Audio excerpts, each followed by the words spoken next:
Mga kapatid, dito sa Pilipinas, kapag namatay ang ilaw at di gumana ang appliances, sabay-sabay ang sigaw, brown out. Ang iba naman sinasabi, blackout. Tawag naman ng iba, power interruption. Pare-pareho nga lang ba ang mga terminong yan o may pagkakaiba ba sila?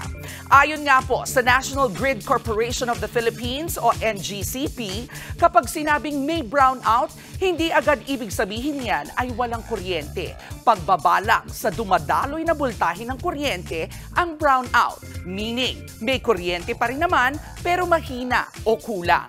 Yung bang nakalagay na sa number 3 ang electric fan pero ang ikot pang number 1 pa rin. Ano naman ang power interruption?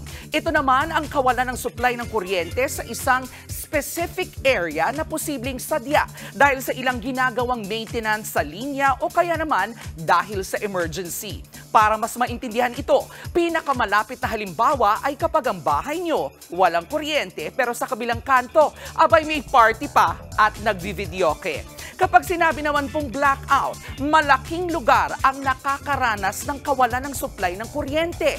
Tipong biglang nawala ng kuryente ang buong Luzon.